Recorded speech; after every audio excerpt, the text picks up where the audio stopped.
மக்கள் அனைவருக்கும் வணக்கம். 2 அரசு அதிகாரிகள், தமிழ்நாட்டில் இருக்கக்கூடிய முக்கியமான 2 அரசு அதிகாரிகள், ஒருவர் IAS, ஒருத்தர் IPS. இந்த 2 அரசு அதிகாரிகளும் அவங்களுடைய அரசாங்க பணியை விட்டுவிட்டு அரசியல்வாதிகள் செய்யக்கூடிய ஊழலுக்கு துணை போயிருக்காங்க. அந்த அரசியல்வாதிகளினுடைய ஊழல்ல இடைத்தரகர்கள் போல இருந்து இவங்க செயல்பட்டிருக்காங்க. இந்த அரசு அதிகாரிகள் தொடர்பான புகாரை ஏற்றுக்கொண்டு விசாரணை நடத்தி இந்த அதிகாரிகளுக்கு எதிரான ஆதாரங்களை திரட்டி உள்துறை அமைச்சரிடம் அதை சப்மிட் பண்ணிட்டாங்க. டாக்குமெண்ட்ஸ் யாரு அப்படின்னா ED சப்மிட் பண்ணிருக்காங்க. இந்த 2 அரசு அதிகாரிகள் யாராரு, இவங்க எந்த டிபார்ட்மெண்ட்ல நடந்த ஊழலுக்கு துணை போனாங்க, என்ன தப்பு செஞ்சாங்க அப்படிங்கறத தான் இந்த பதிவுல நாம பார்க்க போறோம். பொதுவா நம்ம ஊர் அரசியல்வாதிகள் கொள்ளையடிப்பாங்க. 2 விதமா கொள்ளையடிப்பாங்க. அதாவது அவங்களுடைய துறை சார்ந்த நலத்திட்ட பணிகளுக்கு நிதி ஒதுக்கீடு செய்யப்படும் பொழுது அந்த நிதியிலிருந்து பணத்தை கொள்ளடிப்பாங்க. இன்னொன்னு பாத்தீங்கன்னா, அந்த துறை சார்ந்து அரசாங்க வேலைகள் காலி பணியிடங்கள் இருக்கும். அந்த காலி பணியிடங்களை நிரப்புவதற்காக இவங்க என்ன பண்ணுவாங்க, லஞ்சம் வாங்குவாங்க. உதாரணத்துக்கு ஒரு 1500 காலி பணியிடங்கள் இருக்கு அப்படின்னா ஒரு போஸ்டிங்க்கும் இத்தனை லட்சம், 10 லட்சம், 15 லட்சம், 20 லட்சம், ஏன் 25 லட்சம் வரைக்கும் பணம் வாங்கி கொண்டு போஸ்டிங் போட்டு கொடுப்பாங்க. இப்ப செந்தில் பாலாஜி போக்குவரத்து துறையில செஞ்சாரு பாத்தீங்களா, அந்த மாதிரி தான். இப்ப KN நேரு கூட நகராட்சி நிர்வாகத்துறையில கிட்டத்தட்ட 256 போஸ்டிங்க்கு 1020 கோடி ரூபாய் லஞ்சம் வாங்கி புகார்ல மாட்டிக்கிட்டாரு. நேத்து தான் அது தொடர்பா நம்ம வீடியோவும் பார்த்தோம். இந்த மாதிரி காலி பணியிடங்களை நிரப்புவதற்காக லஞ்சம் வாங்கி கொண்டு வேலை கொடுப்பதிலும் அரசியல்வாதிகள் ஊழல் செய்வாங்க. இன்னொன்னு பாத்தீங்கன்னா, டெண்டர் விடுவதன் மூலமாக அரசியல்வாதிகள் ஊழல் செய்வார்கள். ஒரு துறை சார்ந்து ஒரு டெண்டர் விடுறாங்க அப்படின்னா அந்த அரசியல்வாதி என்ன சொல்வாரு, நான் சொல்ற நபருக்கு டெண்டர் கொடுக்கணும், நான் சொல்ற கம்பெனிக்கு டெண்டர் கொடுக்கணும் அப்படிங்கிற மாதிரி அரசு அதிகாரிகளை நிர்பந்தம் பண்ணுவாங்க. அது மட்டும் இல்லாம அந்த மாதிரி டெண்டரை கொடுக்கும் பொழுது அந்த அரசியல்வாதிக்கு ஒரு குறிப்பிட்ட அமௌண்ட் லஞ்ச தொகையாக அந்த நிறுவனம் கொடுக்கும், அந்த ஒப்பந்ததாரர் நிறுவனம். சரிங்களா? சோ இப்படியும் முறைகேடுகள் நடந்திருக்கு. இப்போ இந்த பதிவுல நாம பார்க்க போறதே பாத்தீங்கன்னா டெண்டர் முறைகேடு தான். இந்த டெண்டர் முறைகேட்டுல தான் இந்த 2 அரசு அதிகாரிகளும் மாட்டிருக்கிறாங்க.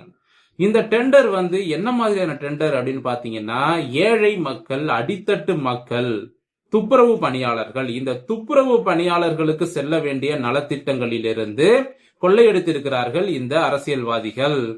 அதற்கு துணை போயிருக்கிறாங்க இந்த 2 அரசு அதிகாரிகள். இது எவ்வளவு பெரிய அசிங்கம் தெரியுமா? அதாவது இந்த துப்புரவு பணியாளர்கள்ங்கிறவங்க பாத்தீங்கன்னா வறுமை கோட்டுக்கு கீழே இருக்கிறவங்க, சாக்கடை அல்றவங்க, குப்பையை கூட்டி பெருக்கிறவங்க. இவங்க கிட்ட போய் கொள்ளடிச்சிருக்கீங்களே, இது உங்களுக்கு அநியாயமா தெரியல? இதெல்லாம் எப்படி சொல்றது? மக்களாகிய நீங்கள் தான் பாத்துக்கிட்டு இருக்கீங்கல்ல, தயவு செஞ்சு நான் சொல்றத கொஞ்சம் கேளுங்க. இந்த துப்புரவு பணியாளர்களிடமிருந்து கொள்ளையடித்த இந்த பணத்தை வச்சுக்கிட்டு அவங்க சோறு சாப்பிட்டா அந்த சோறு செரிக்குமா? அவங்க மனசாட்சி உறுத்தாதா? யாருகிட்ட போய் கொள்ளையடிக்கணும்னு ஒரு இது இருக்கா இல்லையா, ஒரு வரமுறை இருக்கா இல்லையா? சரி, இப்ப என்ன செஞ்சிருக்காங்கிறத பார்க்கணும். அதாவது துப்புரவு பணியாளர்களுக்கு சீருடை ஒதுக்குவதில் ஒரு மிகப்பெரிய முறைகேடு நடந்திருக்கு. நம்ம துப்புரவு பணியாளர்கள்லாம் கடந்த சில மாதங்களுக்கு முன்பு ராம்கி என்ற நிறுவனம் ஆந்திராவிலிருந்து வருது, அந்த நிறுவனத்திற்கு அந்த நிறுவனத்துக்கிட்ட ஒப்படைக்க கூடாது வேலைய அப்படின்னு சொல்லி போராட்டம் பண்ணாங்க. அந்த நிறுவனம் எங்களெல்லாம் வேலையை விட்டு தூக்கிடுவாங்க, நாங்க கவர்மெண்ட் வேலைன்னு சொல்லிட்டு இருக்கிறோம். இப்ப அந்த ராம்கி நிறுவனத்திட்ட கொடுத்தீங்கன்னா அந்த நிறுவனம் சரியா சம்பளமும் கொடுக்க மாட்டாங்க, அந்த நிறுவனத்தின் மீது ஏகப்பட்ட புகார்கள் என்பது இருக்கிறது. ஆந்திராவை சேர்ந்த நிறுவனம், அந்த நிறுவனத்திற்கு துப்புரவு பணியாளர்கள் தொடர்பான டெண்டர் போகணும் அப்படிங்கிறதுக்காக சில முறைகேடுகள் நடந்திருக்கிறது. அந்த முறைகேடுகளுக்கு இந்த அதிகாரிகள் துணை போயிருக்காங்க. அதே போல பாத்தீங்கன்னா விஜயகுமார் IAS, இவர் என்ன பண்ணிருக்காரு அப்படின்னா, அந்த அக்ரிமெண்ட், அதாவது அந்த ஒப்பந்தத்தை கைமாற்றி விடுவதற்கு, அந்த குறிப்பிட்ட நிறுவனத்திற்கு கைமாற்றி விடுவதற்காக 130 கோடி ரூபாய் லஞ்சம் என்பதை வாங்கி இந்த பக்கம் அரசியல்வாதி கைக்கு மாத்தி விட்டுருக்காரு. நடுவுல ஒரு புரோக்கர் போல இந்த கம்பெனிக்கு தான் இந்த டெண்டர் போகணும் அப்படின்னு சொல்லி இந்த டெண்டர் தொடர்பான சில ரகசியங்களை அந்த கம்பெனி கிட்ட முன்கூட்டியே சொல்லி அரசாங்க விதிமுறைகளை மீறி ஒரு புரோக்கர் போல செயல்பட்டு அந்த நிறுவனத்துக்கு டெண்டரை வாங்கி கொடுத்திருக்கிறாரு. 1300 கோடி ரூபாய் ப்ராஜெக்டுங்க. 1300 கோடி ரூபாய் ப்ராஜெக்டுக்கு 130 கோடி ரூபாய் லஞ்சம் வாங்கியிருக்காங்க அப்படின்னா 10% வாங்கியிருக்கிறாங்க. இவங்க எவ்வளவு பெரிய அயோக்கியங்களா இருப்பாங்க? அதாவது துப்புரவு பணியாளர்கள் யாருங்க, அவங்க கிட்ட போய் என்னத்த சொல்றது? சரி, இப்ப நம்ம அடுத்து வருவோம். அடுத்து இந்த துப்புரவு பணியாளர்களுக்கு சீருடை வழங்குவதில் ஊழல் நடந்திருக்கிறது. இந்த துப்புரவு பணியாளர்களுக்கு மொத்தமா ஆயிரக்கணக்கான ஊழியர்கள் இருப்பாங்க.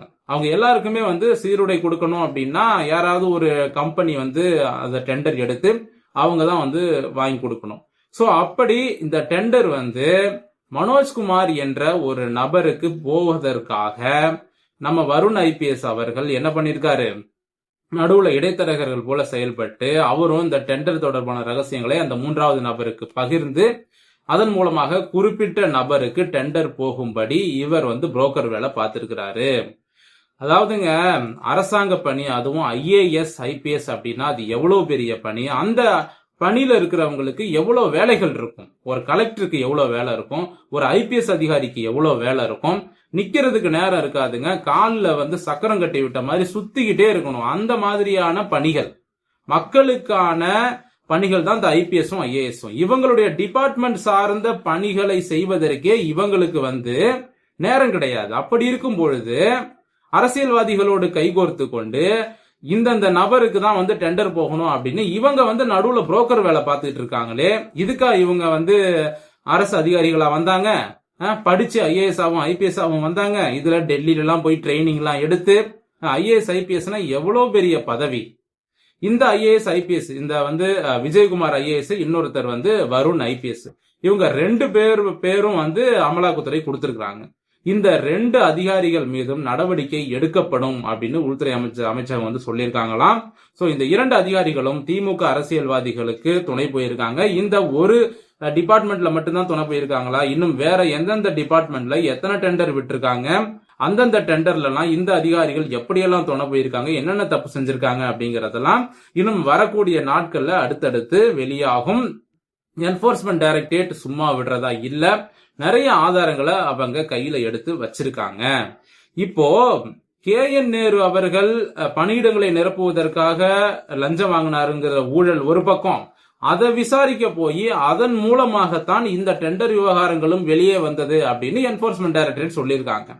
அதாவது ஒரு குற்றத்தை கண்டுபிடிக்க போய் அதுக்குள்ள பல குற்றங்களுக்கான ஆதாரங்கள் சிக்கி இருக்கிறது. அப்போ KN நேரு அவர்களினுடைய உறவினர்கள் வீடு, அவங்க தம்பிகள் வீடு, சொந்தக்காரங்க வீடு, அவருடைய வீடுன்னு செக் பண்ணி நிறைய டாக்குமெண்ட்ஸை எடுக்க போவ இந்த மாதிரியான டெண்டர் முறைகேடுகள்லாம் வந்து கொஞ்சம் கொஞ்சமா வெளியாகுது. ஒரு லிங்கா அப்படியே பிடிச்சு அமலாக்கத்துறை அடுத்தடுத்த டிபார்ட்மெண்ட்டுக்கு வந்துகிட்டே இருக்காங்க. ஒருத்தர்கிட்ட பிடிச்சா அவர்கிட்ட இருந்து பல டாக்குமெண்ட் சிக்குது. அதுல ஒரு டாக்குமெண்ட்டை எடுத்து பார்த்தா அது வேற எங்கேயோ லிங்க்ல போய் முடியுது. சோ இப்படி ஒருத்தர்கிட்டயே இவ்வளவு லிங்க்ஸ் இருக்கு அப்படின்னா இன்னும் மற்ற அமைச்சர்கள் எம்எல்ஏக்கள்னு எவ்வளவு பேர் இருக்காங்க. சோ ஒவ்வொருத்தர்கிட்டயும் ரெய்டு நடத்தினா எவ்வளவு டாக்குமெண்ட் சிக்கும், அவங்க எவ்வளவு ஊழல் பண்ணிருப்பாங்க, அதுல இருந்து அப்படியே லிங்க் கிடைக்க புடிச்சு போனோம் அப்படின்னா மொத்த தமிழ்நாட்டிலையும் எவ்வளவு ஊழல்கள் நடந்திருக்கு, என்னென்ன தப்பு நடந்திருக்கு அப்படிங்கறத அமலாக்கத்துறை எளிதாக கண்டுபிடிக்க முடியும். இப்போ இந்த 2 அதிகாரிகள் மேல ஏற்கனவே நிறைய புகார்கள், சரிங்களா? திமுகவுக்கு ஃபேவரா இருக்கக்கூடிய அதிகாரிகள் அப்படின்னு சொல்லி அந்த வருண் ஐபிஎஸ் மேலாம் வந்து ஆரம்பத்திலே வந்து இவர் வந்து திமுகவினுடைய மாவட்ட செயலாளரா இல்ல இவர் ஐபிஎஸ் அதிகாரியா அப்படின்னு சொல்லி மக்கள் எல்லாம் சந்தேகப்படுற அளவுக்கு அவர் மீதான புகார்கள்லாம் அதிகமாச்சு. ஆக மொத்தம் என்போர்ஸ்மெண்ட் டைரக்டரேட் வந்து முக்கியமான 2 அதிகாரிகளையும் தட்டி தூக்கியிருக்காங்க. KN நேருவுக்கு எதிரான ஆதாரங்களை அடுக்கடுக்காக கலெக்ட் பண்ணி உள்துறை அமைச்சர்கிட்ட சப்மிட் பண்ணிட்டாங்க. எலெக்ஷனுக்காக பாஜக திமுகவை ஒரு கை பார்க்காம விடமாட்டாங்க அப்படின்னு நான் நினைக்கிறேன். இந்த அமலாக்கத்துறையினுடைய இந்த செயல்பாடுகள் இன்னும் எப்படி போக போகுது, இன்னும் அடுத்தடுத்து என்ன அதிர்ச்சிகரமான தகவல்களை அமலாக்கத்துறை வெளியிட போறாங்க அப்படிங்கறத நாம அடுத்தடுத்த அப்டேட்ல பார்க்கலாம். இந்த ஊழல் தொடர்பான உங்களுடைய கருத்துக்களை கமெண்ட் செக்ஷன்ல தாராளமா பதிவு செய்யலாம்.